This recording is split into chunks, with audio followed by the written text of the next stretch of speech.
Tighten your lines as we get ready to sail the seven seas on the Political Pirate Podcast. Join Captain Ted Yoho and the salty dog John Martin as they search far and wide for the greatest treasure of all, the truth. From local Florida news to nationwide stories and the globe beyond, we've got it all mapped out. Now here's your hosts, the salty dog John Martin and Captain Ted Yoho.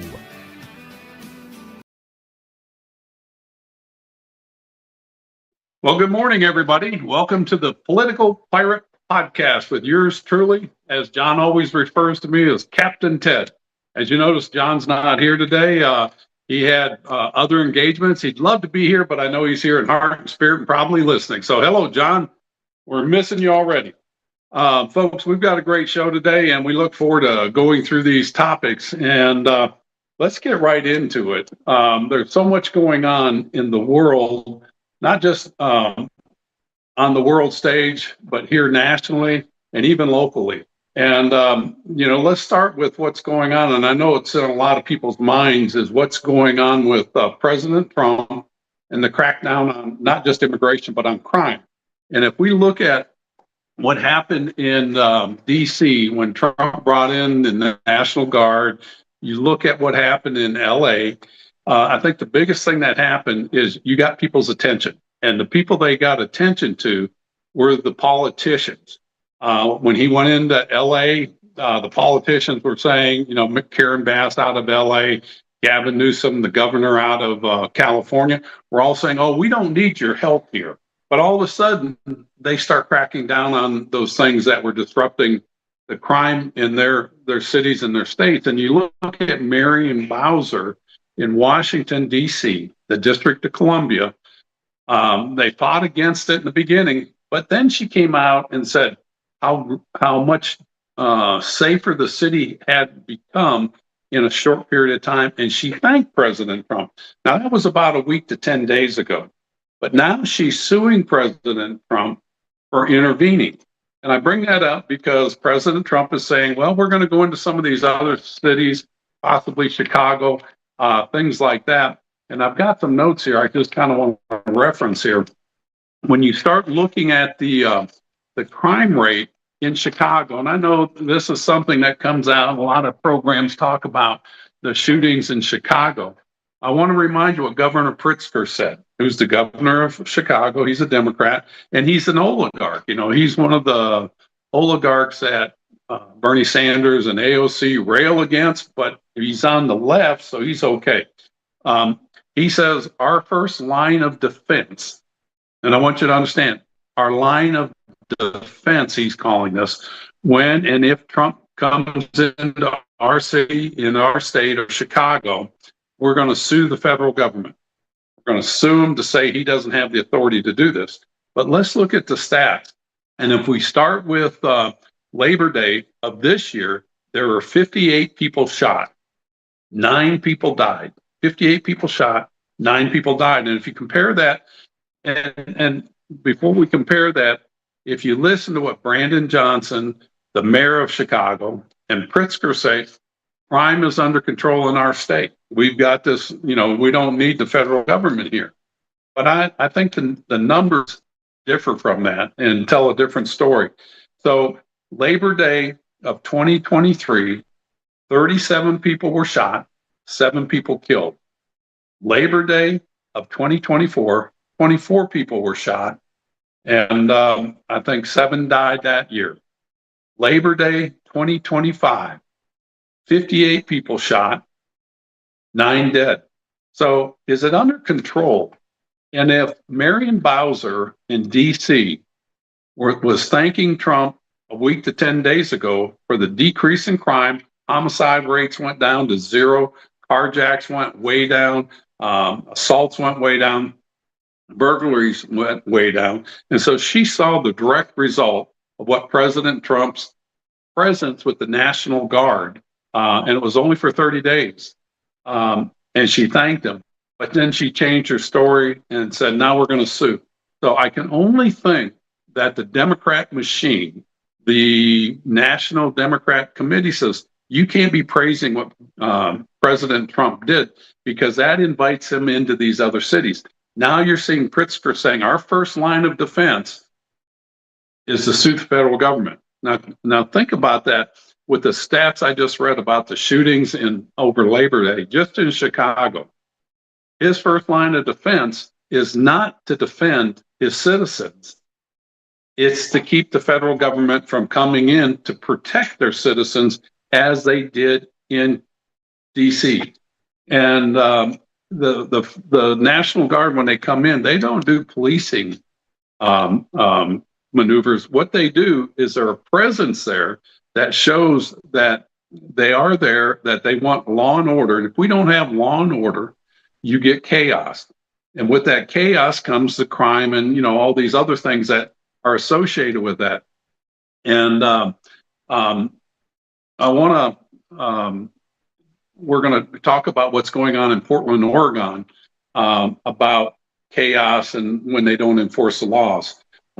Before we go into that video, I want to start with also what's going on with Venezuela. Venezuela, as you know, President Trump ordered a strike on a cartel boat that had approximately 12 people in it that were Diagua, the terrorist group, TDA, that was deemed a terrorist group from Venezuela. And if you remember back in the beginning of the year, they had taken over office or condominium complexes throughout the country, but Colorado was the main one where they had literally taken over an apartment complex. A foreign gang that was here illegally, and with President Trump's crackdown, they threw them out. And so all these gang members are sanctioned by the Maduro regime. And Maduro, if you follow the politics on an international basis, he has had several elections. They've been illegal elections. This goes back to when I was in Congress. There was a guy named Juan Guaido who was really elected as the legitimate president. The United States of America recognized him as the legitimate president. But he got arrested by the Maduro regime, who really is just a narco-terrorist regime over there. And so Maduro's group, what they do is they team up with the narco-terrorists, and they have the drug running, and they promote all that, and they make a lot of money from that. And they come into this country bringing fentanyl, cocaine, and all those things. Well, President Trump ordered a strike on a boat. It was in international waters, and it had the drugs, the trade Diablo members on it, and they took it out. They obliterated it. And Marco Rubio, we're going to play a video here. Zach, if you would show the Marco Rubio comments on this, and then we'll come back. Yeah, the president made the announcement and said it was a lethal strike. Suffice it to say that the president is going to be on offense against drug cartels and drug trafficking in the United States. It destabilizes not just the country, but the entire Caribbean basin. These particular drugs were probably headed to Trinidad or some other country in the Caribbean, at which point they just contribute to the instability these countries are facing. So the president's been very clear that he's going to use the full power of America and the full might of the United States to take on and eradicate these drug cartels, no matter where they're operating from and no matter how long they've been able to act with impunity. Those days are over. This is a counter-drug operation. We're going to take on drug cartels wherever they are and wherever they're operating against the interests of the United States. The president's top obligation is to secure the national interest and the national security of our people. I know of no president that means that more than this one, our president now, President Trump. And so, but I'm not going to speculate about what might come down the road. I mean, you listen to what Secretary Rubio says. I mean, that's leadership. And I have to look at him going up those stairs. I can only think he goes, this is going to be Air Force One, and I'm going to be walking up as president. And, he's very succinct at what he said, and there's no play in his words. He's very serious about this. He knows the threat from Venezuela. He has been very hard on Venezuela and needed to be, because it's a communist regime. Even though they don't claim communism, they sure act like it. An interesting thing, a lot of people don't know this. Nicolas Maduro, who was a puppet of Hugo Chavez, who changed Venezuela from a very prosperous country into a socialist country. Maduro was his puppet. Chavez died of cancer. Maduro became the de facto leader. His security force is Cuban soldiers. He doesn't trust the Venezuelan military, so he's protected by Cuban soldiers, as a lot of the regimes around the world are. And here we have a guy that's running a narco-terrorist state that is allowing drugs coming into this country, and President Trump had the backbone and the leadership to do this, and there's going to be fallout. And as we've already heard, Russia has strongly condemned the United States' recent military action near Venezuela, accusing Washington, now listen to this, accusing Washington of endangering regional stability after Trump ordered a naval buildup and targeted strikes against a boat allegedly linked to Venezuelan drug cartels. We know it was. We knew it had members from Trade Day, and they had drugs on there. And so President Trump says no more. Rubio says no more. We're going to take these guys out. But I think it's interesting that Vladimir Putin says that these actions have led to regional instability in our region. Now, this is the guy that invaded Georgia under George Bush, the country of Georgia. He invaded Crimea in Ukraine under Obama. And then under Biden, he goes into Ukraine and starts a war, destabilizing the whole area to where the European Union has built up their military. Germany has put in over $1 trillion into building up their defense in that area. The neighboring countries that border Russia have pulled out of the Lane Treaty that says they would not use lines. They pulled out of that, and they're mining their areas between Russia and their countries. So who's destabilized it? You know, President Trump wants to keep drugs out of our country. And I had gotten called when I was when Trump was running to find out what my thoughts were on drugs coming into this country. And, you know, I took a very hard stance. I says, I think if you're caught bringing illegal drugs into our country, fentanyl, the bad drugs, I mean, they're all bad. But the ones that have been causing all the deaths in this country and tearing families apart, I think you ought to make it a capital offense. And, you know, it's a very harsh penalty, but you don't have to do it often, and it would go away. And I bring that up because when I was in Singapore talking with Prime Minister Lee, I asked him if he had a drug problem in their country. And he says, Congressman, we can't afford a drug problem in my country. We're a small country. Our country would fit into the boroughs of New York, and there'd be room left over. He goes, we've got 5 million people in our country. 3 million of them are Singaporeans. Zach?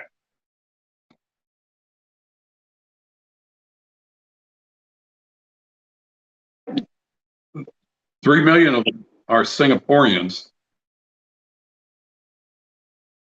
3 million of them are Singaporeans. 2 million of them are migrants. He says we can't afford that. So if you're caught bringing drugs into our country or selling them, it's the death penalty. And I'm like, that's very harsh, but I understand where he's coming from. We've got a country of over 330 million people. We've got unchecked drugs coming in and people under the Biden administration, and it really started under Clinton and Obama, but it got out of control under Biden. There was no force or rule of law or a policing authority down there like we should have, and they're turning these people loose, and all these drugs were coming up. Of course, we saw a ramp up of deaths from fentanyl. And so, again, my stance was very strong on this, and this is what President Trump has done. I want to go back to what we were talking about prior to the Venezuelan issue. Before I go to that, I want to talk also about, look who is siding with Maduro. It's Putin. Who's siding with Putin? It's Iran, it's China, and it's Kim Jong-un. And just as an aside here, the supreme leader of North Korea, leader Kim Jong-un, has promised Vladimir Putin that North Korea will do everything in our power to help Russia in the war on Ukraine. And if there's anything we can do to help Russia, we will certainly do that. And we'll regard this as our fraternal duty. We'll do everything in our power to assist Russia, Kim told Putin. Think of what that means, the world stability in the next 3 to 5 years. You've got North Korea aligning with Russia. China is aligned with Russia. Venezuela is aligning with Russia. Iran will be aligned with Russia, and Cuba, and you can go on with all these despotic countries or communist countries. And, it leaves Western nations that have Western liberal democracies, or the liberal democracies that have led to the freedom and liberties that we see in the world. There's a dichotomy. So it's us against them. And it really is the evil empire. When you look at Kim Jong-un, who has been empowered by his relationship with Russia, by supplying with not just the military, but with the military equipment.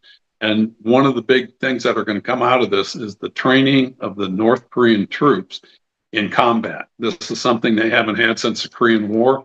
And so they are going to be emboldened, and you're going to see some shakeups in the South Korea Peninsula, or the Korean Peninsula, between North and South Korea. And this is something that we're heading into, and I think we all should pay attention to where this is going in 3 to 5 years. And this goes back to strong leadership and why elections matter. And our goal is to educate, motivate, and activate people. And this is something that, with the elections coming up, you got to think who's going to be in the White House. Do you want a Gavin Newsom in there, or do you want somebody that's going to be Trumpian in nature, or somebody like a Rubio that understands foreign policy and domestic policy, so that we can get these things under control? We're going to go to a soundbite here from Governor Pritzker of Illinois, and I want you to hear what he says. So, Zach, if you would, let's roll this one. A.B. Pritzker. If National Guard or other military troops are deployed to the city of Chicago, immediately go to court. So that's going to be our first line of defense, is getting a court to issue a TRO or other injunction against that activity. Part of their kind of nefarious plan is begin with ICE, cause mayhem on the ground, and by doing that, say that there's a need for military troops on the ground to protect ICE. And so that's why I've talked a lot about, for the people who are going to protest, they've got to protest peacefully, not give them any reason to call in National Guard or military troops of other types. Catch the latest on this story at Fox 32 on Fox Local. We're going to immediately... And folks, we're back, and I apologize. We're having a little technical difficulty here. The video keeps coming in and out.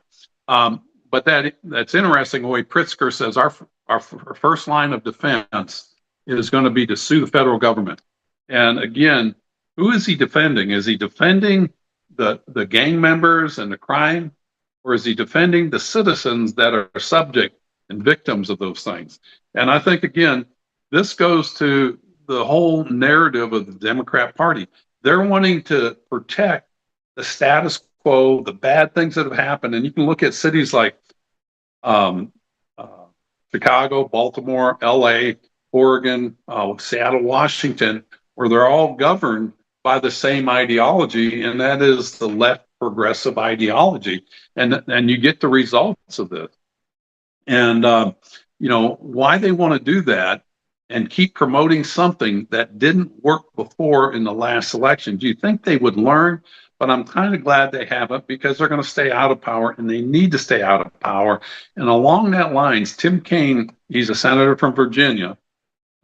He was in a hearing just this week, I think it was yesterday, and he was saying he was indignant that the idea that our rights come from our Creator, he said, is very disturbing. Rights come from government, and the laws that the government's put in, that's what gives you your right. Now think about how this goes against the very founding of this nation, when we had the Revolutionary War to break from the tyrannical rule of King George. And, out of that came the Declaration of Independence and the U.S. Constitution. Those have been the benchmark that have created liberty and freedoms around the world that have given people freedom. And you've heard me talk about this before in that book by Chris Stewart, where he talks about the miracle of freedom, the 7 tipping points that saved the world. In that book, he says that the sociologists, anthropologists, all those people that study this stuff, only 4.5% of the world's population since the beginning of time, and they estimated 100 billion people have lived on this planet, but only 4.5% have ever lived in the liberties and freedoms that we experience every day. Amazing as that is, the more amazing part is 80% of us are alive today. That's how short-lived and how fleeting liberty and freedom is. And that comes from the documents in the Constitution and the fundamental principles and core values that our rights come from a creator, and that government is instituted by we the people, meaning that we give government the authority to create laws, to keep order and things like that.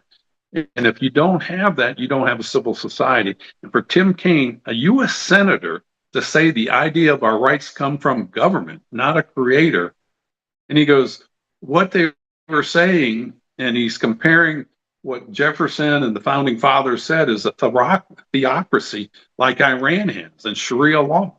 I mean, this guy is so out of touch, and I feel bad for the people of Virginia. But again, it's the mindset of the Democratic Party that government is the answer, that government is the wherewithal. And if you think about that and that train of thought, that is the same thing that the Chinese Communist Party stands for. The Chinese Communist Party says there is no higher power in the universe than the Communist Party. And the Communist Party dictates everything else, and that the people are there to serve the party, not the government for we the people. And it's a totally different mindset. It's the opposite of what we have. It's antithetical to what we have here in Western nations or here in the United States, a constitutional republic. And it's disturbing that people like him, Tim Kaine, are in the U.S. Senate. And we want to go on to another video here because this outlines, again, a breakdown of the rule of law. And this is a video in Portland, and this is going on right now, the protests at ICE facilities. And this is something that I think everybody needs a wake-up call. Again, it highlights the lack of rule of law, and when you have a liberal mayor that won't enforce the laws in their sanctuary city. And let's go to that video now, Zach.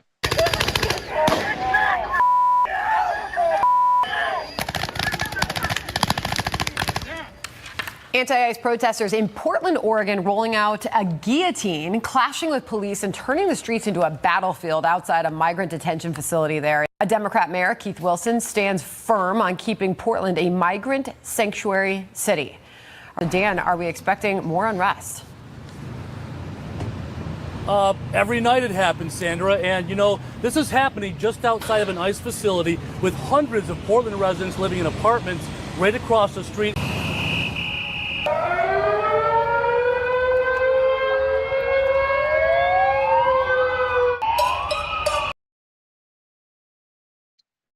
Folks, this is going on in Portland right now, and it's been going on. It's just now getting into the news, picking it up. But you look at the amount of protests and look at the type of people protesting. To me, they're people that are just paid protesters. They're there to cause disruption.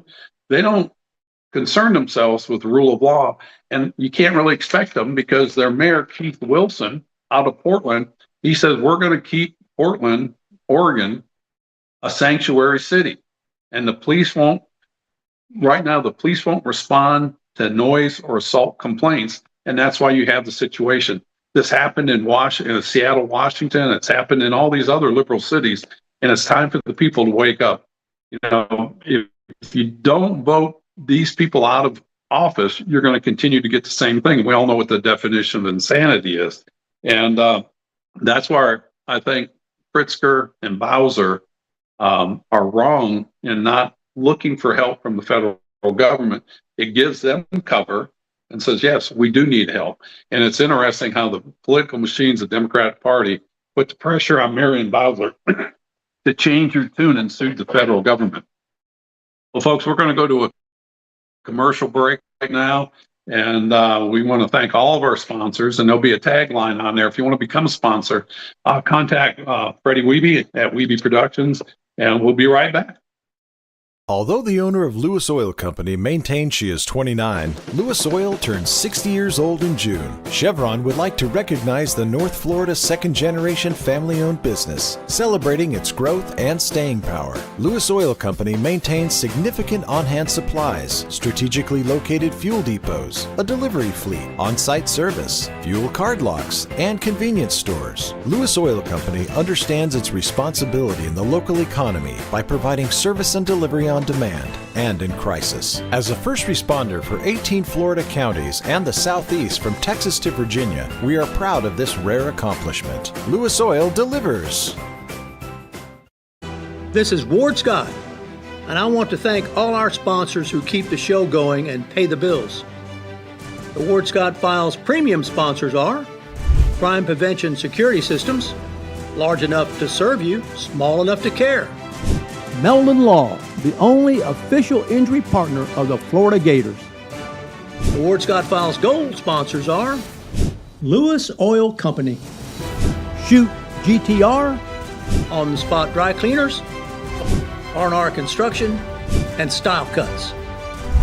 If you are interested in promoting your business on the show, you can visit our website, www.wardscottfiles.com, and click on the Advertise Here banner on the right side of the page, or call my friend Freddie at 352-284-3733. Again, thank you to all the great businesses that support the Ward Scott Files. And remember, if you like the show, thank our sponsors and support the businesses that support us.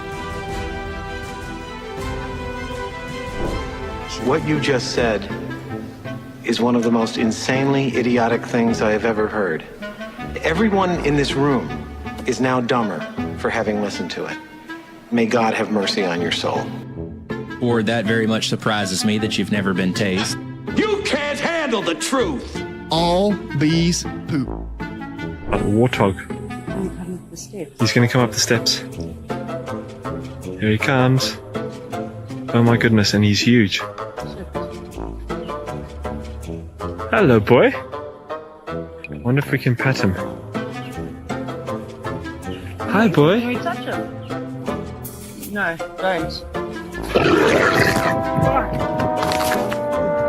Help me! Help! Help!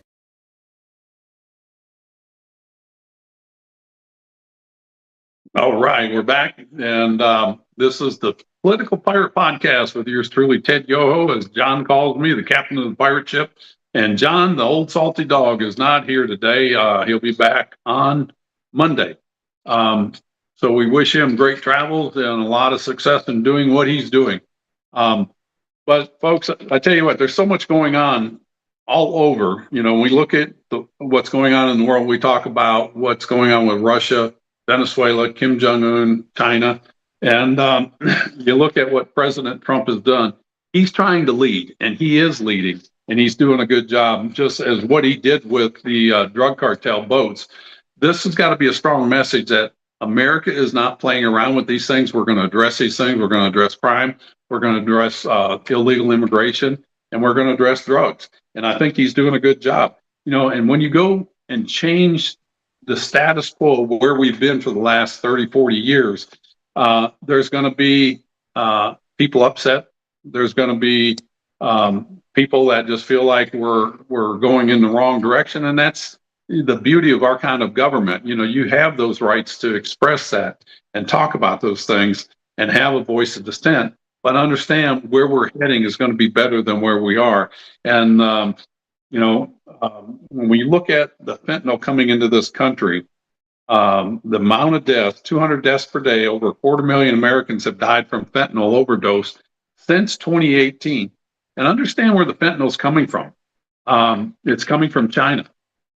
And if you understand China's ultimate goal is to take over the world, and they've got a game plan and they are steadily working to it. And that's why they've cornered the market on so many things that they have been able to leverage that against other nations, including the United States, whether it's over their rare earth mineral, the control of that. They control roughly 100% of that. Either 90% of the rare earth minerals or the other 10% is coming from countries that they supply it to.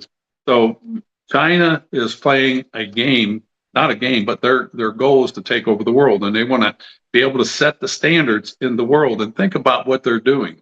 They've got CCTV cameras more in their country than any other country, and they've exported that to countries around the world. The main one is Venezuela, where they can control the people through their closed circuit televisions, and they give people rights according to how those people perform.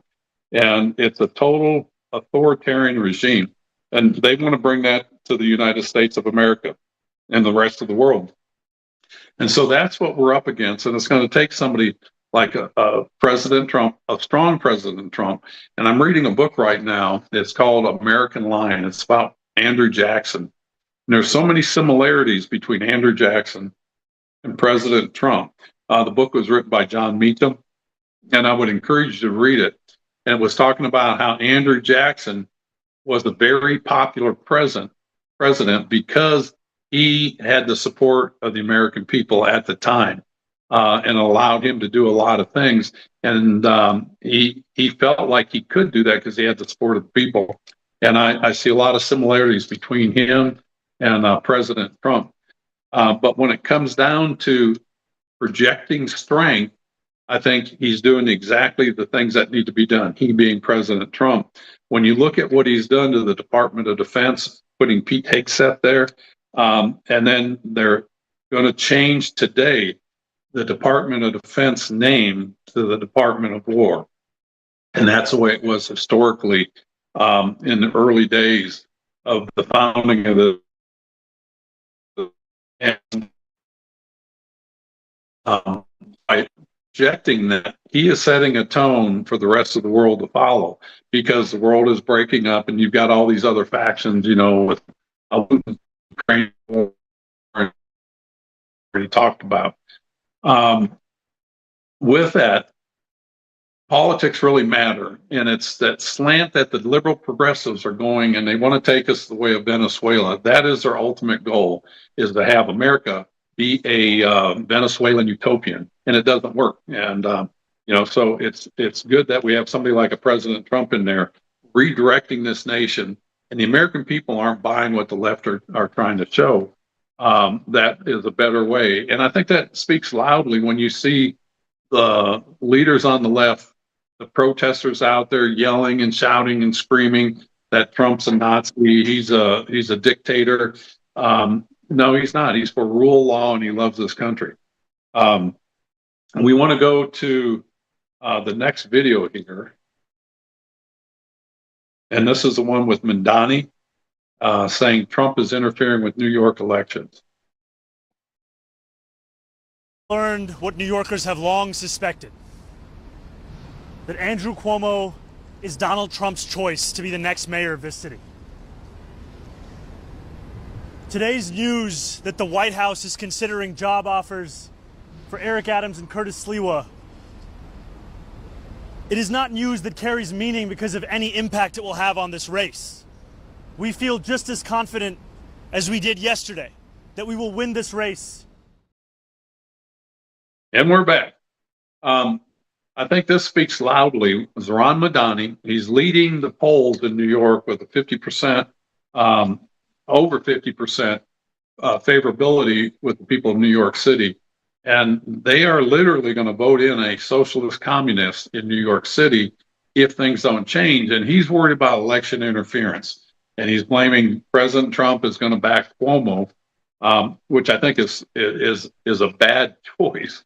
But it's better than a socialist communist in New York City. And that's why people are fleeing New York City. Zohran Madani, I mean, we've already talked about him at length of the things he wants to do. He wants rent control. He wants government-run grocery stores. He wants to tax the rich. He wants to tax and attack basically the white wealthy people of New York. And it's just, you talk about reverse discrimination. It's just crazy. And he says that Trump is interfering in New York's election. And you go back to how many people interfered in Trump's election. Barack Obama interfered in the election when President Trump and Melania Trump came down the escalator at Trump Towers in his first run for election. and then James Clapper and John Brenner, all working against Trump. So these things have been going on, and Zoran Madani is talking about, no, these guys are interfering in an election. And I can understand that it's first time running for a major office like that. But I hope the people of New York wake up and don't elect this person, because life will change in New York City, and you'll see it. And it'll be a losing strategy for the Democrat Party, and it'll be a test in self-government, I guess. And that's the beauty of our system here. We are an experiment in self-governing, and New York is going to go through that. Unfortunately, there's going to be a lot of people that suffer, and there's going to be an exodus out of that, as we've seen in California. And we see states like Florida that have really grown, and they've grown in the conservative fashion. And I don't want to put party, coming down as Republicans or conservatives and things like that. I would prefer they come down supporting and backing the American ideology, because we can no longer afford to be a divided nation. But I think it's just interesting what's going on around the nation, around the world, and it's going to continue to heat up. The Democrats are working to do anything they can to disrupt Trump. And if you look at all the court cases that are going on that are being thrown out, like the Alcatraz, alligator Alcatraz that got put in place, we're sending people that we're going to deport to alligator Alcatraz, and a federal judge, a liberal judge appointed by Obama, blocked it, says you can't do that, it's unconstitutional. Well, that got overturned, so they're going to continue that. But you're going to see these challenges continue. And this is something I know Trump, when he went into office on this administration, his second go around, he had that 4 years off to be able to really plan and say, how do we redirect America? And he's doing that. And the left and the legacy news media, they're all working against him. And it's because of that deep state that we've talked about. And we're seeing that in the different agencies. You're seeing it in the CDC right now, where you got a disruption of their people are being appointed to be the director of the CDC, but then they turn around against Secretary Kennedy and saying, we can't enforce these because there's no science behind that stuff. Well, those people are part of the deep state. They don't want that change. They want government control. And this goes back to Tim Kaine, Senator Kaine, saying your rights come from government. You must follow the government. That's the same thing the Chinese Communist Party says. You must follow the government and Chinese doctrine. No, we don't. Our rights come from a creator, and that we, the people, give the government the rights to create the laws that we're supposed to follow. And in a civil society, you have to have that rule of law. And we saw the breakdown there in Portland, Oregon that we just saw. We've seen it in DC. We've seen it in Chicago and all the big cities where they have this progressive idea that government knows best, and we're just going to let the people kind of deal with the crime and all those things and create that stuff without being held accountable. It doesn't work. We can't go on this way. We have to keep going to preserve the things we have in this country. And it's like I talked about, the liberties and freedoms we have are unchecked when you go, or not unchecked, but they're unparalleled when you go to other countries. We just don't have that. So that's really what's at stake here. And the world and our world here in the United States is dividing. It's us against them. It's people that have that liberal progressive ideology. They think that's the way to go. And it's really not, and the American people spoke. So these elections do matter. And, we want to make sure people have the right information when they go out. And speaking of that, there's going to be an opportunity September 25th in Alachua County at the Alachua Park in the city of Alachua. It's Black Tie and Blue Jeans. And it's the Reagan Black Tie and Blue Jeans. It's the largest fundraiser for the Alachua County Republican Party.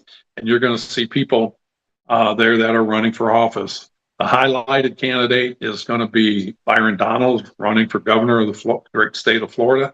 You're going to see other people there. Blaze Angola, if anybody remembers when he first came on the scene, it was government gone wild. And this was back before YouTube influencers and all that. Blaze was really a trailblazer, because he would talk about all the egregious things going on in government. And He'll be there speaking, and it's going to be interesting to hear him. Kat Kamick will be there, and John and I will be there. We're going to have a table, and we'll be there early, broadcasting from there. So come up and talk to us. And, in this country, if we get away from the rule of law and the other party gets in office, you can think where this country would be, how close we were of losing the constitutional republic that we have. If you think about those things that we really need to fight in this country, it was our debt, China, and immigration. I talked about this on the Ward Scott program. We had those 5 things that we highlighted. Again, it was our debt, it was China, it was our energy, education, and immigration. And you see how much that's changed under President Trump. He's got the immigration invasion that we had under control. And it's going to take the next president of the United States to follow suit and to prevent that kind of an invasion, because you can't have a sovereign nation if you don't have secure borders. We want immigration. We need that. And the other thing is our debt. And you look at what President Trump has done. He has recognized debt is a problem. We're $37 trillion in debt. We're paying 3.2%, $3.2 billion a day on interest alone to service that debt. It's unsustainable. And that was the whole purpose of Trump coming in, bringing in Elon Musk, and creating the Doge to get rid of the wasteful fraud and abuse in our government so that we can be a stronger nation. Because if you're not a solvent nation, you can't be a secure nation. And they understand that. And so the left is pushing back against this and saying that they're out of control, that they're doing what's wrong, is unconstitutional. But I beg to differ. If you allow a debt to continue and you know it, and you know it's going to be the destruction of the country, it's time to change leadership and change direction. And that's what we're doing. And so we're in turbulent waters, but it's the right way to go. And it's important that we stay focused on this and support these programs where they want to remove the funding. And the goal is not to make America weaker, people in America weaker. It's to make this country stronger for future generations. We were past that torch by our past generations. And it's our duty as citizens to carry this message forward, to pass it on to that next generation. Let's see.